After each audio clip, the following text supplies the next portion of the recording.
Hello friends, welcome back to Nagaveni Achar's kitchen. ಇವತ್ತು Sunday, breakfast ಮಾಡೋದಕ್ಕೆ ಒಂದು ಸೂಪರ್ ಆಗಿರುವಂಥ ಪ್ಲೇಸಿಗೆ ಕರ್ಕೊಂಬಂದಿದ್ದೀನಿ.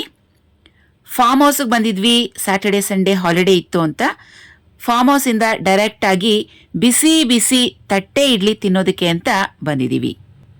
ಮೈಸೂರು ಪಾಕ್ಗೆ ಫೇಮಸ್ಸು, ಮದ್ದೂರು ವಡೆಗೆ ಫೇಮಸ್ಸು. ಹಾಗೆಯೇ ನಮ್ಮ ಬಿಡದಿ ತಟ್ಟೆ ಇಡ್ಲಿಗೆ ಫೇಮಸ್ಸು ಅಲ್ವಾ. ನಾವು ಬಿಸಿ ಬಿಸಿ ತಟ್ಟೆ ಇಡ್ಲಿ, ಉದ್ದಿನ ವಡೆಗೆ ಆರ್ಡರ್ ಮಾಡಿದ್ದೀವಿ. 2 ತಟ್ಟೆ ಇಡ್ಲಿ, 1 ಉದ್ದಿನ ವಡೆಗೆ 50 ರೂಪೀಸ್ ಕಾಸ್ಟ್ ಆಗುತ್ತೆ. ಅದರ ಜೊತೆಗೆ ಕೆಂಪು ಚಟ್ನಿ ಹಾಗೆಯೇ ಸಾಗು ಕೂಡ ಕೊಡ್ತಾರೆ. ಇಷ್ಟಕ್ಕೆ 50 ರೂಪೀಸ್ ಚಾರ್ಜ್. ಇದ್ರ ಮೇಲೆ ಬೆಣ್ಣೆ ಬೇಕು ಅಂತ ಹೇಳಿದ್ರೆ 10 ರೂಪೀಸ್ ಎಕ್ಸ್ಟ್ರಾ. ಸೊ 60 ರೂಪಾಯಿ ಟೋಟಲ್. ನೋಡಿ, ಬಿಸಿ ಬಿಸಿ ತಟ್ಟೆ ಇಡ್ಲಿ, ಉದ್ದಿನ ವಡೆ, ಬೆಣ್ಣೆ, ಕೆಂಪು ಚಟ್ನಿ ಹಾಗೂ ಸಾಗು. ಇನ್ನೂ ಸ್ಪೆಷಲ್ ಆಗಿ ಬೇಕು ಅಂತ ಹೇಳಿದ್ರೆ ತಟ್ಟೆ ಇಡ್ಲಿ ಮೇಲೆ ಬೆಣ್ಣೆ ಹಾಕಿ ಅದ್ರ ಮೇಲೆ ಒಂದು ಸ್ಪೆಷಲ್ ಆದ ಚಟ್ನಿ ಪುಡಿಯನ್ನು ಉದುರಿಸಿ ಕೊಡ್ತಾರೆ.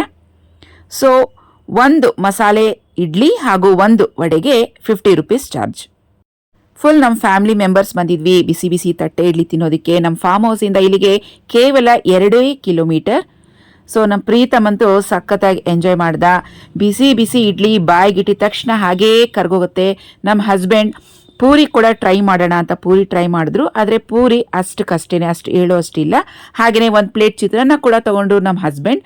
ಚಿತ್ರಾನ್ನದ ಟೇಸ್ಟ್ಗಿಂತ ಹೆಚ್ಚಾಗಿ ನನಗೆ ತಟ್ಟೆ ಇಡ್ಲಿನೇ ತುಂಬಾ ಇಷ್ಟ ಆಯಿತು. ಸೂಪರ್ ಸಾಫ್ಟ್ ಆಗಿರುವಂಥ ಬಿಡದಿ ತಟ್ಟೆ ಇಡ್ಲಿ ಹೇಗೆ ಮಾಡೋದು ಅಂತ ರೆಸಿಪಿ ಈಗಾಗಲೇ ನಮ್ಮ ಚಾನಲ್ನಲ್ಲಿ ಪೋಸ್ಟ್ ಮಾಡಿದ್ದೀನಿ. ವಿಡಿಯೋ ಲಿಂಕನ್ನು ಡಿಸ್ಕ್ರಿಪ್ಷನ್ ಬಾಕ್ಸ್ನಲ್ಲಿ ಕೊಡ್ತೀನಿ, ಒಮ್ಮೆ ಪ್ಲೀಸ್ ಟ್ರೈ ಮಾಡಿ.